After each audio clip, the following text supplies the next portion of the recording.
Shalom pemirsa yang berbahagia dimanapun Anda berada saat ini. Senang rasanya kita dapat bertemu kembali dalam forum diskusi Sekolah Sabat, di mana acara ini ditayangkan langsung dari Rumah Sakit Advent Bandung. Dan saat ini kita sudah memasuki pelajaran yang kelima. Saya Marice Tampu Bolon akan menyertai Anda tentunya dengan dua narasumber kita. Pada saat ini kita mendapatkan narasumber kita yaitu dari Gembala Jemaat Sinsen, Pendeta Muda M. Sitorus, dan juga Pendeta David Panjaitan sebagai Kepala Ceplen Rumah Sakit Advent Bandung. Shalom Pak Pendeta, apa kabar? Shalom, kabar baik. Sehat dan kita merasa bahagia bisa bersama kembali dalam diskusi Sekolah Sabat ini. Baik, sebelum pelajaran dimulai, kita akan awali dengan doa. Kita undang Pendeta Sitorus untuk melayangkan doa. Mari kita berdoa. Tuhan Bapa di surga, saat ini kami akan membuka setiap lembaran firman-Mu melalui pelajaran Sekolah Sabat. Kiranya Engkau akan menolong kami dengan urapan kuasa Roh Kudus-Mu agar firman ini lebih dapat jelas kami mengerti, dan terlebih pada setiap pendengar yang menyaksikan akan tayangan ini diberkati oleh pekabaran Tuhan. Kami menyerahkan dalam tangan-Mu, ampunkan segala dosa kami, dalam Yesus kami berdoa dan ucap syukur. Amin. Amin. Saudaraku yang terkasih dalam Tuhan, saat ini satu kuartal ini kita membahas tentang kasih dan keadilan Allah. Tiba pada Sabat kelima saat ini, judul kita adalah Murka dari Kasih Ilahi, di mana ayat inti kita dalam satu pekan terdapat di dalam Mazmur 78 ayat 38. Tetapi Ia bersifat penyayang, Ia mengampuni kesalahan mereka dan tidak memusnahkan mereka. Banyak kali Ia menahan murkanya dan tidak membangkitkan segenap amarahnya. Dalam satu pekan ini, tema dari pelajaran kita akan melihat apakah murka Allah merupakan ungkapan kasih-Nya yang akan menghukum kejahatan dosa manusia di dunia pada saat ini. Dan pelajaran ini akan menyoroti dua tema besar. Yang pertama adalah murka Allah adalah tanggapannya yang kudus dan sabar. Lalu yang kedua, murka Allah adalah kemarahan yang penuh kasih dan kebenaran. Tentunya kita saat ini melihat apa yang dimaksud dengan murka Allah. Apa yang menjadi bagian dari pelajaran Sekolah Sabat ini, sehingga di dalam pelajaran ini menunjukkan betapa besar kasih Allah, tetapi melalui murka yang Tuhan berikan kepada kita. Kita langsung saja kepada narasumber kita, kepada Pendeta Sitorus. Silakan Pak Pendeta untuk pelajaran Sekolah Sabat kita pada pekan ini. Kita akan belajar tentang apa yang Tuhan mau sampaikan. Jadi yang menarik yang kita boleh pelajari di sini ada beberapa hal poin penting. Ketika Tuhan yang menyatakan murkanya itu harus dilihat dari sudut pandang dua sisi. Sisi yang pertama kita melihat bahwa Allah murka itu karena itu adalah tanggapannya terhadap kejahatan dan ketidakadilan. Murka Allah itu juga sebagai pernyataan kasih Allah kepada kita.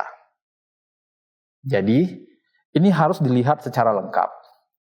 Kita tidak bisa hanya melihat ketika Tuhan murka bahwa Tuhan itu tidak mengasihi kita, ya. Karena kalau kita beranggapan kalau Tuhan itu murka berarti Dia tidak kasih, berarti kita hanya melihat dari sudut pandang manusia. Karena manusia sering sekali ketika melihat mungkin orang marah-marah atau marah-marah atau murka seperti itu, beranggapan orang ini enggak suka sama saya, enggak senang sama saya. Yang berbeda dengan apa yang Tuhan sampaikan. Nah, di perjanjian lama, perjanjian baru, ya, kadang-kadang orang melihat Allah itu sepertinya berbeda. Ya, perjanjian lama Allah itu Dia lebih senang marah-marah, ya, sering murka. Perjanjian baru Allah itu lebih banyak menunjukkan kasih-Nya. Nah, ini juga sebuah gagasan atau pandangan yang mungkin kurang tepat. Nah, ada beberapa banyak ayat yang bisa menolong kita untuk melihat bahwa Allah itu tetap sama. Di dalam Ibrani 3 ayat 13 ayat 8, Yesus Kristus tetap sama baik kemarin maupun hari ini dan sampai selama-lamanya. Dalam Mazmur 102 ayat 26 sampai 27, dahulu sudah kuletakkan dasar bumi dan langit adalah buatan tanganmu. semuanya itu akan binasa, tetapi engkau tetap ada, dan semuanya itu akan menjadi usang seperti pakaian, seperti jubah. Engkau akan mengubah mereka dan mereka akan berubah. Ya. Tuhan dari dua ayat ini dapat disimpulkan adalah Allah yang tidak berubah, Allah yang menyatakan kasih. Jadi ajakan dan pada kita semua, mari kita mengartikan dalam murka Allah itu adalah ekspresi kasihnya kepada kita.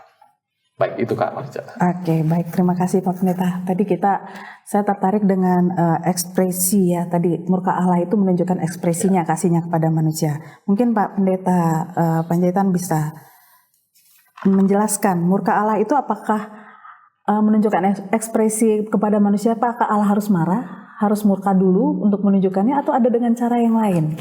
Apa karena manusia ini sudah semakin susah diperingati sehingga harus malah dulu untuk menunjukkan ekspresinya? Seperti itu Pak Pendeta.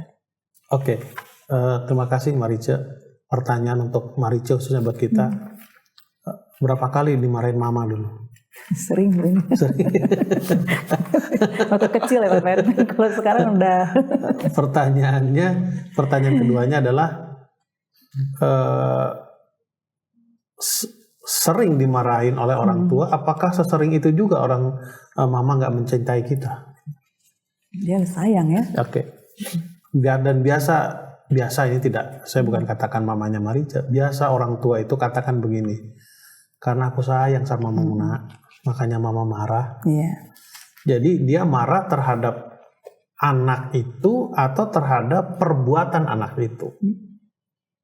Kan itu. Nah sering saya mundur sedikit pekan lalu ya. Saya ikuti pembahasan yang disampaikan Pendeta Sitorus bahwa Allah adalah Allah yang cemburu, kan begitu. Cemburu itu adalah ekspresi kasih juga. Makanya ada sebutan orang jatuh cinta, kalau nggak cemburu berarti nggak cinta, kan gitu. Kan dulu gitu kan. Nah saya pelajari cemburu itu apa sih dalam bahasa aslinya. Seperti biasa ancient Hebrew-nya itu adalah gambar horizon, garis itu lalu ada gambar matahari dengan sperma.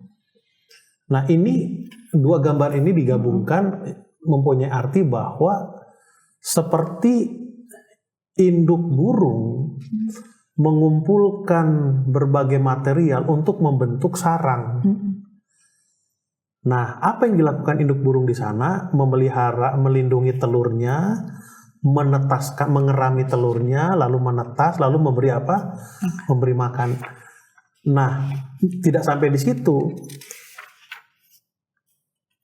Cemburu itu, kecemburuan Allah itu di situ ditambah kalau induk anak burung ini keluar dari sarangnya, tidak mau mengikuti apa yang dilakukan atau tidak mau menikmati apa yang dilakukan oleh induknya, berarti yang rugi siapa? Anaknya itu. Itulah ekspresi cemburu Allah. Allah yang cemburuan, artinya Allah yang memang mencintai anaknya, akan melakukan apa saja. Tapi sudah sedemikian banyak yang dilakukan, lalu objeknya itu pergi, ya wes, mau bilang opo. Kan kira-kira begitu, itu ya yang kemarin. Nah, sekarang ekspresi kasih Allah itu adalah marah. Contoh, anaknya Pendeta Sitorus umur berapa? 2 tahun. 2 tahun. Hampir sama ya. Beda sebulan, 2 bulan ya.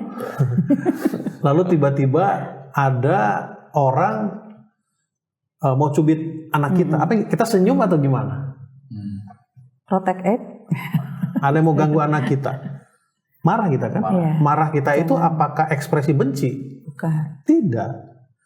Marah itu dipengaruhi oleh karena kita mencintai anak kita itu karena mau diganggu oleh orang lain. Nah, tadi Pendeta Sitorus katakan bahwa Allah marah kepada kita. Kata kita ini perlu kita perjelas. Person atau kepada orang yang mengganggu. Bisa bedakan kan? Ya. Nah, kalau contohnya Marice, anggap sebagai anak melakukan hal yang tidak baik, kita marah karena saya mencintai dia.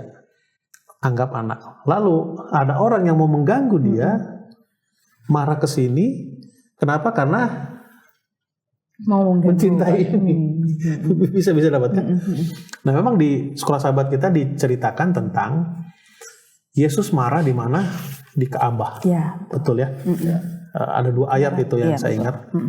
Lalu diambil tali untuk bikin cemeti lah, pecut kan gitu untuk ini. Nah, ada satu kata yang menarik di sana. Karena rumah doa ini dibuat menjadi sarang Penyamun. Penyamun. Loh, kok bisa imam-imam disebut sarang penyamun? Penyamun itu apa sih? Perampok. Perampok itu siapa? Apa sih? Pencuri. Pencuri itu apa sih? Yang mengambil bukan miliknya tanpa izin. Itu namanya pencuri. Nah, apa rumah doa? Rumah doa itu adalah komunikasi dengan Tuhan. Rumah doa itu berarti orang-orang yang pergi ke tempat itu untuk bertemu dengan Tuhan supaya bisa berkomunikasi. Tetapi yang seharusnya rumah itu untuk tempat komunikasi orang-orang berdosa dengan Tuhan diambil oleh siapa? Farisi dan imam-imam itu. Bisa dapat kan? Lalu apa yang Tuhan lakukan? Karena aku mencintai orang berdosa ini, bukan dosanya ya. Aku marah kepada imam-imam ini. Kenapa? Karena aku mencintai ini. Dan aku juga marah kepada imam-imam ini. Kenapa? Karena aku mencintai mereka. Mereka melakukan hal yang tidak baik. Jadi kalau kita tidak cemburu lagi, berarti kita harus pertanyakan cinta kita. Untuk siapa? Kalau kita tidak marah lagi, berarti kita perlu pertanyakan cinta kita. Keluar sedikit. Beberapa hari yang lalu ngobrol-ngobrol, jangan salah mengerti dengan kalimat ini. Ada yang meninggal, lalu dikatakan begini, aduh dia ini di rumah nggak pernah marah. Baik banget. Lalu saya nyeletuk, lihat gara-gara nggak pernah marah, diam saja jadi cepat dia meninggal. Jadi kalian bersyukur kalau punya suami marah di rumah. Ngomel ya. Ngomel artinya apa? Tandanya Satu, tandanya sayang. Kedua bisa jadi umur panjang. Saya bukan bicarakan masalah kematian, itu rahasia ilahi ya. Tapi yang mau saya katakan adalah marah bukan berarti kita benci. Tapi karena kita mencintai. Sama seperti istri juga. Sering kita dimarahin istri kita kan. Tapi bukan karena benci. Mungkin karena besar cintanya sama kita itu. Itu. Ya. Oke, baik. Terima kasih Pak Pendeta. Jadi sangat jelas sekali ya. Tadi saya tertarik juga nih dengan kemurkaan itu. Apakah setiap Allah itu murka, manusia menderita nggak mendapat bencana? Contoh ya. Pada zaman Nuh, apakah Allah menunjukkan cintanya sehingga menurunkan air bah hujan selama 40 hari 40 malam sehingga hanya 8 orang saja yang selamat? Gitu. Bagaimana dengan kondisi manusia-manusia yang pada saat itu tidak terselamatkan? Ya, lalu dengan membakar kota Sodom dan Gomora pada saat itu, memang kejahatan pada saat itu sangat meningkat sekali ya. Namun kalau pelajaran yang kita lihat di hari tadi yang Pak Pendeta sampaikan di hari Selasa, kemarahan yang benar itu Allah marah di bait suci oleh karena bait sucinya digunakan untuk sarang penyamun. Nah, bagaimana dengan peristiwa zaman dulu itu Pak Pendeta? Silakan, mungkin siapa Pak Pendeta terus dulu. Baik. Ya. Kalau kita mau kembali ke dalam sejarah, ya dalam pelajaran ini kan banyak mengutip kemurkaan Tuhan terhadap bangsa Israel dan juga dalam kisah di bangsa Niniwe, Tuhan itu juga marah. Bahkan juga Tuhan juga marah ketika orang-orang Farisi yang menuduh Yesus melanggar hari Sabat dan sebagainya.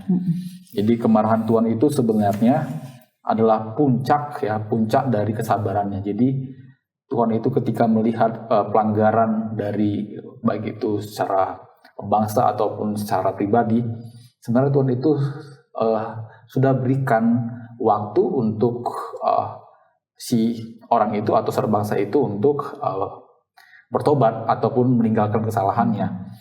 Tetapi saat Tuhan melihat tidak ada perubahan, masih terus melakukan kejahatan dan kesalahan, situlah Tuhan itu akan murka. Karena sebagaimana tadi ayat hafalan ayat pelajaran ini, ya, Tuhan itu tidak lekas marah, ya. Jadi kalau bahasa sekarang tidak gampang-gampang darah tinggian, sebentar-sebentar marah, sebentar marah. Ya. Jadi ada masa Tuhan itu mengizinkan manusia itu untuk ya dia sadar, ya, sampai di mana kejahatannya, jadi Tuhan tunggu. Jadi setelah memuncak, ya, dalam kasus tadi sebutkan kisah Nuh, kenapa hanya 8 orang masuk? Karena yang lain itu pada zaman Nuh itu mereka tidak mendengar dan tidak memberikan perhatian untuk murka Tuhan yang akan datang. Jadi hanya 8 yang memberikan perhatian. Jadi kita belajar bahwa Tuhan itu sebenarnya panjang sabar, ya, panjang sabar kepada kita. Juga Tuhan itu adalah Tuhan yang tidak membangkitkan amarahnya, ya, saat mungkin kita kesalahan dia berikan toleransi, tapi dia tidak izinkan terus-menerus seperti itu. Kira-kira seperti itu. Oke, gimana Pak Pendeta? Ada yang mau ditambahkan? Silakan. Berapa bersaudara? 3. Anak keberapa? Pertama. Paling kecil siapa? Muti Jakarta, ya. Iya. Berapa sering kalian kakak mengganggu-ganggu Muti dulu? Sering ya? Disengin Mutinya. Terus berapa sering orang tua membela Muti? Iya. Sering orang tua katakan, ini maksudnya ini ilustrasi yang tidak, maksudnya ilustrasinya tidak tepat banget, tapi paling tidak gambarnya begitu. Sering anak bontot itu manja. Kenapa? Karena overprotective dari orang tuanya. Kalau kakak-kakaknya ganggu, apa dia bilang? Jangan ganggu adikmu. Kalian ini ganggu-ganggu saja.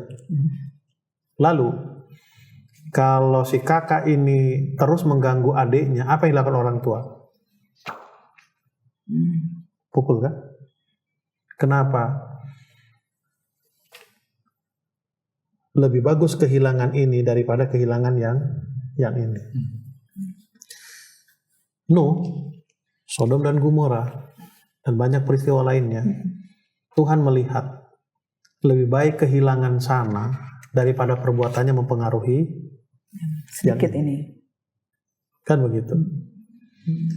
Lebih bagus Niniwe itu kita binasakan daripada mengganggu umat yang lain. Tapi kenyataannya tidak dibinasakan, walaupun akhirnya Yunus ngomel kepada siapa? Kepada Allah. Karena apa? Yunus tidak mengerti cara berpikir siapa? Cara berpikir Tuhan. Jadi kembali, kenapa itu terjadi? Kalau dibilang itu adalah puncak kesabaran, mudah-mudahan pengertian kata puncak itu bukan akhir, ya. Jadi, kesabaran kasih Tuhan itu berlaku bagi orang yang dicintai, tapi itu menjadi sesuatu yang menjadi satu penghukuman bagi orang yang tidak mau mendengar kasih Tuhan. Makanya tidak heran kalau sahabat kita katakan kasih dan keadilan itu berdampingan. Bersama itu nggak bisa dipisahkan. Jadi yang jadi persoalan adalah bukan Allah tidak mau mengasihi, tapi karena kita tidak mau menjadi objek kasih yang sebenarnya. Sama seperti tadi itu, aku adalah Allah yang cemburuan. Udah dibuat sarangnya, dikasih makan, keluar. Ya wes, apa mau dibilang? Ya kalian terimalah. Jadi daripada kejar-kejar yang sana, inilah yang aku biar aja lah. Itu dari sisi itu. Tapi dari sisi yang lain, ada lagu juga yang mengatakan 99 domba yang di mana? Di kandang yang satu hilang, dia akan Kejar. Dia akan cari. Kenapa? Itulah komitmen Allah untuk menyelamatkan siapa? Menyelamatkan manusia. Memang ilustrasinya menarik, domba, ya, bukan yang lain. Seandainya yang lain, aku nggak mau pulang, mau bilang apa? Ya kan? Aku nggak mau pulang, bilang apa? Tapi ini ilustrasinya Domba yang kesannya menurut, bukan kesan, memang karakter daripada domba itu apa? Nurut, dibawa pulang, nggak ada apa, nggak ada masalah. Jadi kembali poinnya adalah kasih Allah dengan keadilan itu apa? Tidak bisa dipisahkan. Di satu sisi pada waktu Allah mengekspresikan kasih kepada umat yang dicintai, tapi di sisi yang lain itu adalah keadilan bagi orang-orang yang memang tidak mau mengikuti apa yang Allah katakan, seperti yang tadi. Kamu ganggu saja adikmu. Sayang kepada adik, tapi apa? Keadilan bagi kakak yang suka apa? Mengganggu. Tidak sebaliknya, kamu tuh selalu minta-minta punya kakakmu, kasih. Karena mencintai kakak, adik apa? Kena. Oke, baik. Menarik sekali ya pelajaran ini. Tadi kalau kita aplikasikan nih dalam kehidupan sekarang ini Pak Pendeta, orang itu marah kepada kita, secara positif ya kita ambil, berarti dia menyayangi kita, menghargai kita. Nah, bagaimana timbal baliknya pada saat kita menegur ataupun bikinlah kita saat ini menegur, nggak mungkin mau marah-marah ya Pak Pendeta, tapi orang yang kita tegur itu malah tidak suka nih sama kita, kesannya marah-marah terus, dan akhirnya dia tidak ada lagi rasa kasih dengan kita. Nah, ini bagaimana menyikapi untuk saat ini ya? Kalau kita lihat, kita tahu Allah marah pada kita karena dia kasih pada umatnya. Walau bagaimanapun Allah akan tetap menerima kita. Nah, sekarang kita sama antar manusia nih. Contoh, Pak Pendeta, saya ke Abah nih. Pak Pendeta nih kebetulan karena saya dari kecil sama Pak Pendeta nih. Pak Pendeta yang jagain. Bang, jangan kayak gini dong Bang. Harusnya gini. Mungkin. Tapi nggak terima nih gitu kan Bang. Jadi akhirnya kita jadi nggak baik hubungannya. Nah, itu bagaimana menyikapi supaya kemarahan itu tidak mementingkan diri sendiri, tidak menunjukkan, kita tidak menghakimi gitu, memarahi, menegur seseorang, tapi kita tidak menghakimi orang itu, namun kita ingin memberikan kasih. Cuman bagaimana nih supaya bisa menerima keadaan itu gitu Pak Pendeta? Sulit ya Pak Pendeta ya? Silakan Pak Pendeta, Pak Jaitan dulu. Oke. Dalam teori komunikasi, dunia komunikasi itu lancar kalau si komunikator dengan komunikan itu sama-sama mengerti apa yang dimaksud, walaupun mereka sama-sama tidak setuju. Itu komunikasi sudah berjalan dengan apa? Dengan baik. Sama seperti di rapat-rapat, di komite-komite kan begitu sering beda pendapat. Perbedaan pendapat itu lumrah. Yang penting waktu diskusi dan beda pendapat itu mereka mengerti apa yang dibicarakan. Itu satu. Lalu yang kedua, ini kita sama-sama orang Batak kan, Tambu Bolon, Sitorus, Panjaitan. Kita sering bangga dengan kita Batak. Orang Batak mah omongannya aja yang kasar, hatinya lembut. Apapun ceritanya, orang itu lebih dengar omongan. Benar kan? Benar. Nah, jadi kembali, itu kan Alkitab juga katakan, peraturan jemaat katakan, kalau ada temanmu yang bersalah, tegur 4 mata. Tegur 4 mata, nggak masalah itu. Lalu yang ketiga, kita sering mengingatkan kesalahan orang, tetapi dengan cara satu, menyalahkan dan menyudutkan, bahkan mempermalukan.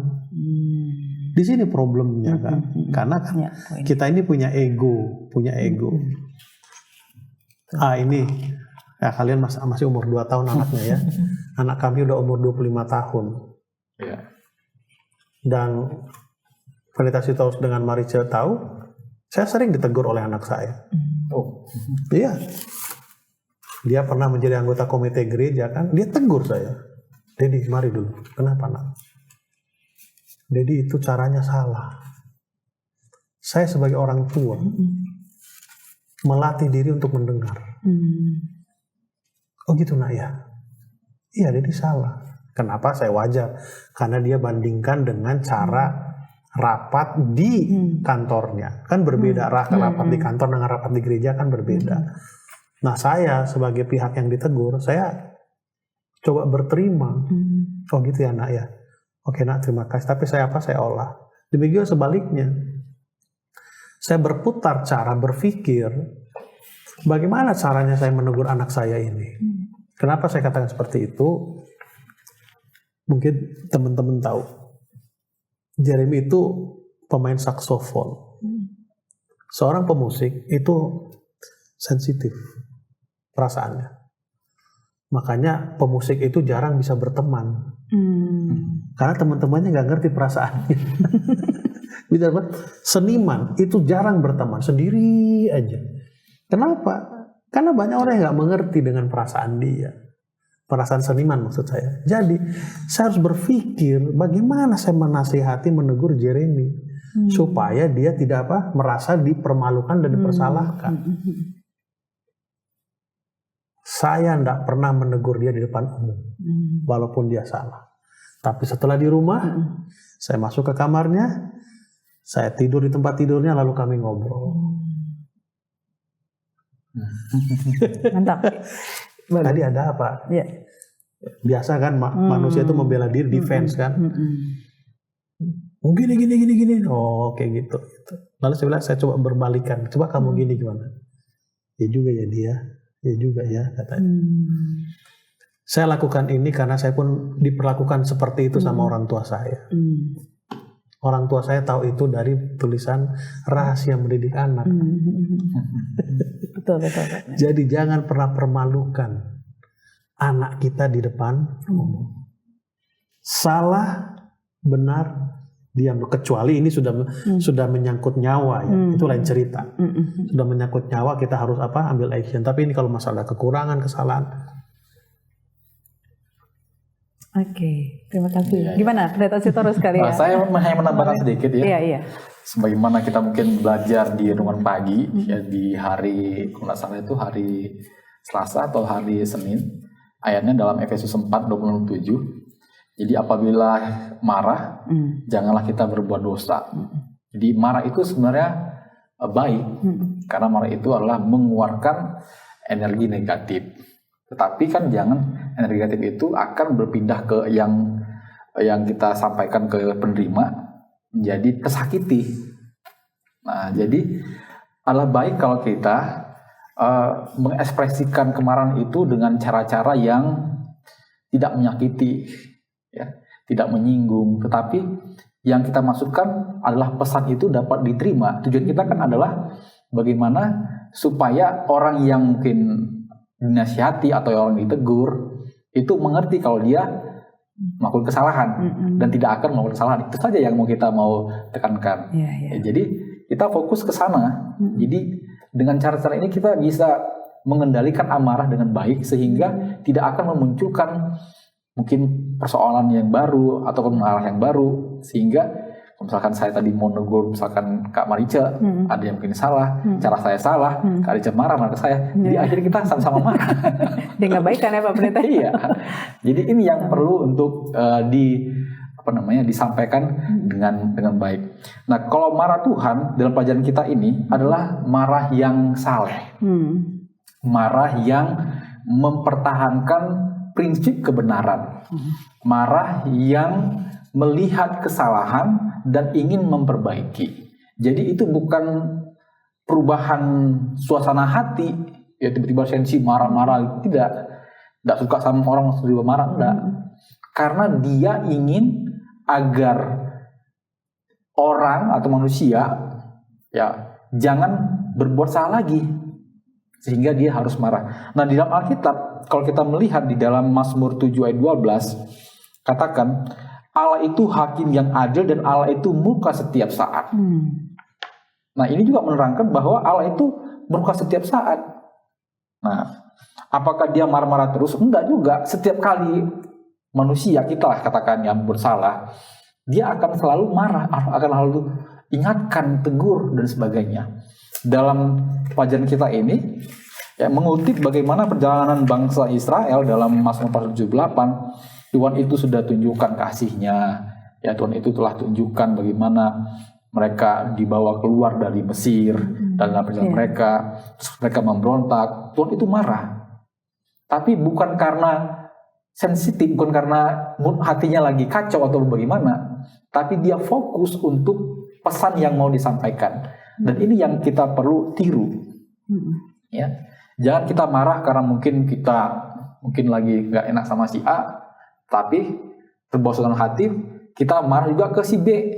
Padahal si B nggak tahu menau, itu juga kacau. Ya apa-apaan ini tiba-tiba marah ya. Nah, ini yang juga menjadi apa? Menjadi kita jadi hidup ini sering jadi tidak nyaman, tidak damai. Karena apa? Kita tidak baik di dalam mengekspresikan, menunjukkan kemarahan kita, kayak gitu. Baik, terima kasih Pak Pendeta. Sangat menarik sekali tentang pelajaran kita hari ini, bagaimana murka kasih ilahi itu ya kepada kehidupan kita. Dan kita sangat bersyukur Allah masih mau menegur kita dengan kasih-Nya, dengan murkanya, itu tandanya Allah mengasihi kita. Bapak Ibu yang terkasih dalam Tuhan, tidak terasa waktu kita dibatasi oleh waktu. Baiklah, kita akan mendengarkan konklusi dari pelajaran ini yang akan disampaikan oleh Pak Pendeta Panjaitan. Silakan Pak Pendeta. Marah boleh, tapi jangan marah-marah ya. Di situ problemnya. Jadi pada waktu Allah mengekspresikan kasih-Nya dalam bentuk marah, itu bukan oleh karena Dia membenci kita atau orang lain, tapi karena Dia menyayangi kita dan juga menyayangi orang lain. Seperti yang dikatakan dalam pelajaran sekolah sahabat kita, bahwa kasih Allah dan keadilan itu berjalan beriringan. Bahkan istilah lain itu bercium-ciuman. Tidak bisa apa? Tidak bisa terpisahkan antara kasih dan juga keadilan yang Allah miliki. Baik. Demikianlah pelajaran sekolah sahabat kita pada saat ini. Kiranya melalui pelajaran sekolah sahabat ini iman kita lebih dikuatkan dan kita tetap setia sampai kedatangan Yesus yang kedua kali. Saya Marica Tampu Bolon, mohon undur diri bersama seluruh kru. Tuhan Yesus memberkati. Shalom.